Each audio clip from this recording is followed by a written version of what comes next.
that plan. At breaking news this noon, President Trump pauses tariffs on goods from Mexico. And a good afternoon to you. I'm Jeff Hogan. And I'm Laura Levine in for Renee Chu. Thank you for joining us. That temporary pause there, we know from the tariff and conversations that are ongoing this morning with the leaders in Canada and in Mexico. Mexico's president agreed to send 10,000 troops to the border to stave off illegal crossings. NBC's Garrett Hake explains how the other nations plan to respond. Overnight, President Trump defending those sweeping new tariffs. We may have short-term a little pain, and people understand that, but long-term, the United States has been ripped off by virtually every country in the world. Mr. Trump imposing 25% tariffs on most imports from Canada and Mexico that could impact everything from oil and lumber to produce and auto parts. He also ordered a 10% tariff on all Chinese goods.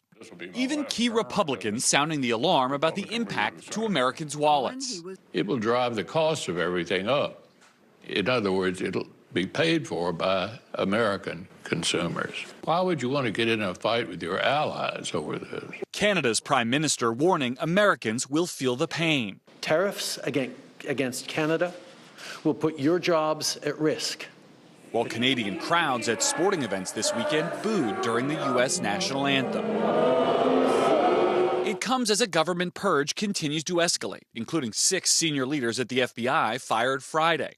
And the top 2 security officials at the U.S. Agency for International Development were also placed on administrative leave, 5 sources say, after they tried to prevent employees from the Elon Musk-led Department of Government Efficiency from accessing sensitive computer systems.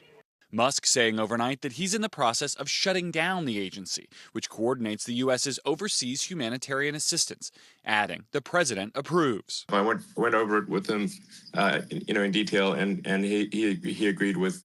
All as his agency may be gaining even more power. The New York Times reporting, according to 5 sources, that some of Musk's team has gained access to the federal payment system.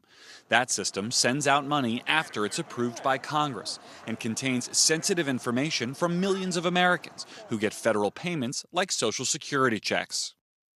That was Garrett Hake reporting. Meanwhile, Ontario is scrapping its $100 million contract with Elon Musk's Starlink. The Ontario Premier signed the deal last year to bring high-speed internet to rural residents.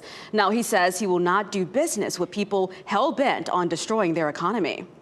Let's take a look at our economy and the New York Stock Exchange right now. This is what it looks like on Wall Street at this hour. Dow Jones Industrial Average is down 152 points right now. It was down over 500 points earlier today. So a bit of a rebound maybe after this latest news. NASDAQ tech heavy. It is down 250 points this noon. S&P 500 is down 32 right now.